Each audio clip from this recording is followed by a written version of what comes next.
On April 12th of 1861, when the Battle of Fort Sumter was taking place, the citizens of Stewart County, Tennessee, they felt safe because the war was taking place hundreds of miles from their home. Less than a year later, on February 6th of 1862, first came the Battle of Fort Henry, then the Battle of Fort Donelson.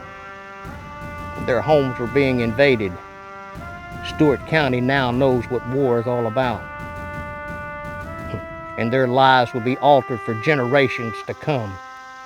Hi, I'm Rick Revel, author of In the Hills of Tennessee, and I've been asked by Stewart County Tourism to give you a quick tour of the Fort Donelson National Battlefield.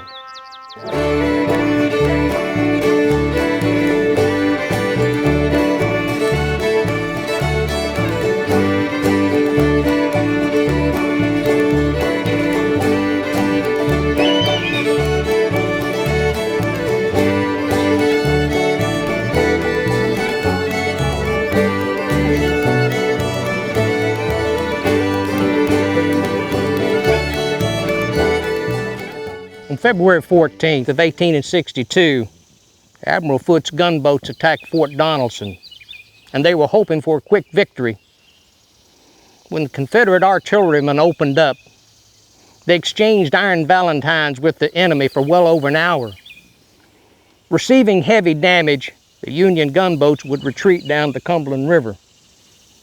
When you come to Fort Donelson, you'll get a chance to stand on the very spot where those soldiers stood, and you get a chance to glance down the river where those Union gunboats retreated.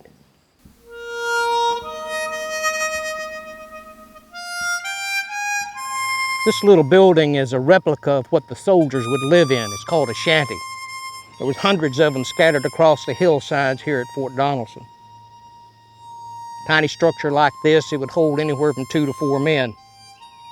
Life of a soldier, it was hard. And here at Fort Donelson, it was deadly.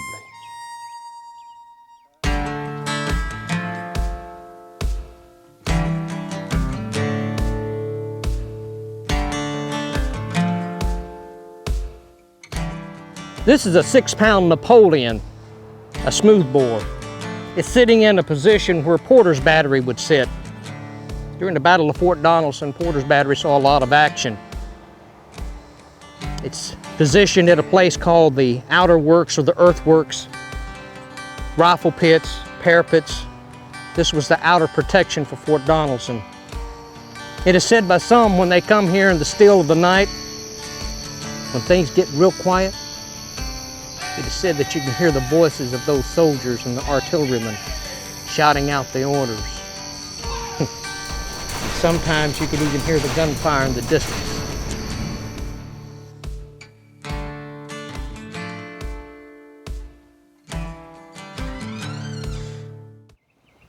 I've heard historians say that the Battle of Fort Donelson is where the Union Army won the Civil War. Just took another 3 years to convince the Confederates of that. Standing here on the front porch of the Dover Inn and Tavern, or better known as the Surrender House. This is where General Simon Buckner would surrender to his old West Point friend, General Ulysses S. Grant.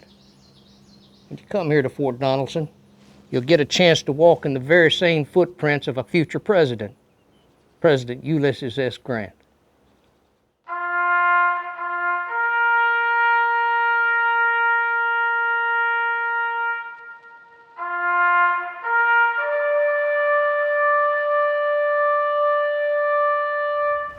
The National Cemetery at Fort Donelson has been here since 1867, and it's the final resting place of heroes of yesteryear.